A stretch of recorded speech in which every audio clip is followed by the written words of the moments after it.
Yang pertama kami jelaskan, sekitar awal di tahun 2022 kami mendapat pengaduan masyarakat terkait tentang adanya beberapa korban tentang investasi di robot trading ini. Kami juga memanggil dari pihak saudara Wahyu Kenzo, dihadiri oleh pihak penasihat hukum, tapi hanya untuk mengatur jadwal proses pemeriksaan. Setelah itu tidak datang kembali. Sekitar bulan September 2022, ada warga Malang yang memang inisial MY, 45 tahun, melaporkan kepada Polresta Malang Kota. Kami melakukan gelar perkara dengan alat bukti yang cukup, sehingga menerbitkan laporan polisi model B dengan nomor LP 447 9 Romawi 2022 SPKT Polresta Malang Kota Polda Jawa Timur. Dari tanggal 23 September LP tersebut kami terima, sehingga kami melakukan membentuk suatu tim, melakukan penyelidikan, memeriksa beberapa saksi-saksi, sehingga berjalan lebih kurang 2 bulan, sekitar November, pertengahan November, kami melakukan peningkatan alih status dari penyelidikan menjadi penyidikan. Dalam proses penyidikan ini kami sudah memeriksa korban dan saksi korban, termasuk dari Kementerian Perdagangan, Bapepti, termasuk dari ahli Undang-Undang ITE, dan kami juga memanggil saudara WK 2 kali, tetapi tidak datang dan tidak hadir. Sehingga kami melakukan gelar perkara untuk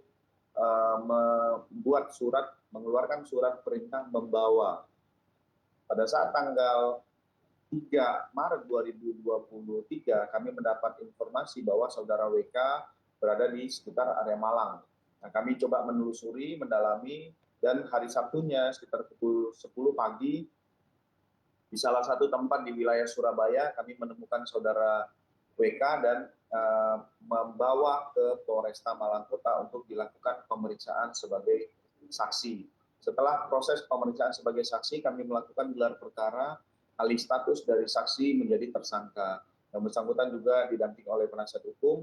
Kita lakukan pemeriksaan sebagai tersangka selesai, kami melakukan gelar perkara untuk melakukan penahanan terhadap tersangka. Lakukan penahanan dengan 2 alasan yang subjektif dan objektif. Yang pertama, yang bersangkutan tidak kooperatif karena dipanggil 2 kali tidak hadir dan dikhawatirkan menghilangkan barang bukti dan melakukan tindak pidana kembali, sehingga kami lakukan penahanan.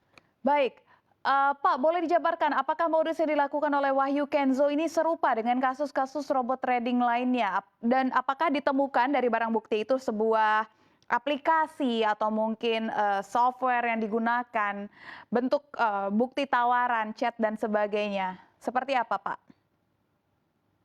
Ya, betul Mbak, lebih kurang sama modusnya itu dengan memberikan iming-iming, rangkaian kata-kata bohong dan janji kepada para korban ini, tetapi memang ada yang sebagian korban sudah dipenuhi untuk bisa withdraw.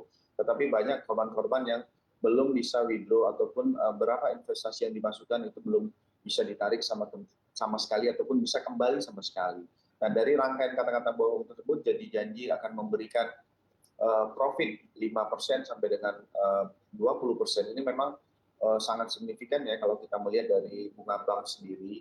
Dan memang kenapa masyarakat tergiur? Karena pada saat proses memperdagangkan aplikasi ini, trading ini, itu pada saat awal-awal pandemi COVID, di mana kita akan melakukan suatu aktivitas kegiatan terbatas dengan adanya pandemi COVID dan PPKM.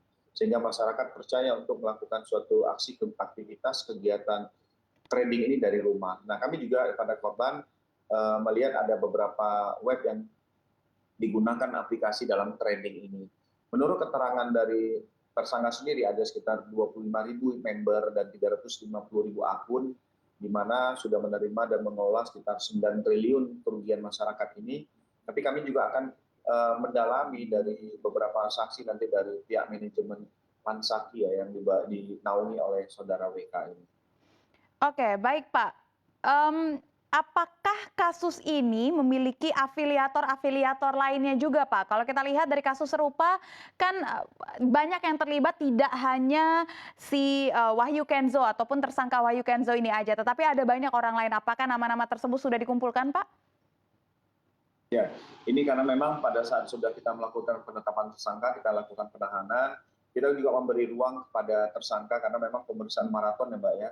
Karena pada saat pemeriksaan tambahan ini kan harus yang bersangkutan dalam kondisi sehat jasmani dan rohani. Kita memberikan kesempatan untuk istirahat karena hari Rabu 8 Maret 2023 kemarin dilakukan press release konferensi pers oleh Bapak Kapolda Jawa Timur. Pada saat sekarang kami melakukan pemeriksaan pendalaman terhadap aset. Alhamdulillah ada kesadaran dan kooperatif dari tersangka ini untuk menyerahkan di siang hari kemarin tanggal 9 Maret 2023 siang itu menyerahkan 3 unit kendaraan, 1 unit mobil Toyota Alphard, 1 unit Toyota Innova, dan 1 unit BMW. Termasuk hari ini akan menyerahkan beberapa unit motor gede dan termasuk unit rumah dan tanah yang ada. Termasuk kami juga akan mengagendakan untuk melakukan penggeledahan yang terhadap aset-aset yang ada.